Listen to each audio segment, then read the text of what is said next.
দক্ষিণ এশিয়ার ভূ রাজনীতিতে নতুন বার্তা দিয়ে ভারতের পরিবর্তে চীনকে মোংলা বন্দর সংলগ্ন একটি গুরুত্বপূর্ণ অর্থনৈতিক অঞ্চল নির্মাণের দায়িত্ব দিল বাংলাদেশ। যে প্রকল্পটি দীর্ঘদিন ধরে ভারতের জন্য সংরক্ষিত ছিল, সেটাই এবার একটি চীনা রাষ্ট্রায়ত্ত সংস্থার হাতে তুলে দেওয়ার সিদ্ধান্ত নিয়েছে ঢাকা। এই পদক্ষেপকে ঘিরে ভারত বাংলাদেশ সম্পর্ক এখন বঙ্গোপসাগরীয় অঞ্চলের কৌশলগত ভারসাম্য নিয়ে নতুন করে আলোচনা শুরু হয়েছে। বাংলাদেশ সরকারের এই সিদ্ধান্ত এমন এক সময় এলো যখন ঢাকা বেইজিংয়ের মধ্যে অর্থনৈতিক ও অবকাঠামোগত সহযোগিতা দ্রুত বৃদ্ধি পাচ্ছে।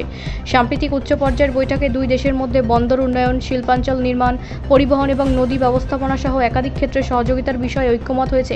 এরই ধারাবাহিকতায় মোংলা বন্দরের পাশে বিশেষ অর্থনৈতিক অঞ্চল নির্মাণের দায়িত্বও চীনের হাতে তুলে দেওয়া হয়েছে। বিশেষজ্ঞদের মতে মোংলা বন্দর শুধুমাত্র একটি বাণিজ্যিক কেন্দ্র নয়, বঙ্গোপসাগরের কৌশলগত দিক থেকে অত্যন্ত গুরুত্বপূর্ণ। ফলে সেখানে চীনের বিনিয়োগ ভবিষ্যতে আঞ্চলিক শক্তির ভারসাম্যের প্রভাব ফেলতে পারে।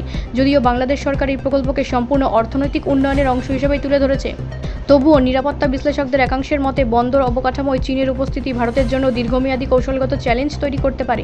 কূটনৈতিক মহলের একাংশের মতে বাংলাদেশ বর্তমানে বহুমুখী কূটনীতি অনুসরণ করছে, অর্থাৎ একদিকে ভারতের সঙ্গে ঐতিহাসিক ও ভৌগোলিক সম্পর্ক বজায় রাখা, বিপুল বিনিয়োগ ও আর্থিক সহায়তাকে কাজে লাগিয়ে দ্রুত অর্থনৈতিক উন্নয়নের চেষ্টা করছে। তবে ভারতের জন্য নির্ধারিত একটি গুরুত্বপূর্ণ প্রকল্প বাতিল হওয়ায় নয়াদিল্লিতে স্বাভাবিকভাবে উদ্বেগ তৈরি হয়েছে।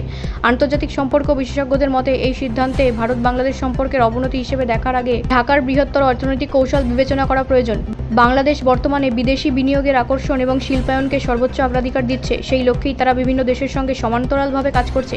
তবে এটাও স্পষ্ট যে বঙ্গোপসাগরকে কেন্দ্র করে ভারত ও চীনের প্রভাব বিস্তারের প্রতিযোগিতা আগামী দিনে আরও তীব্র হতে পারে।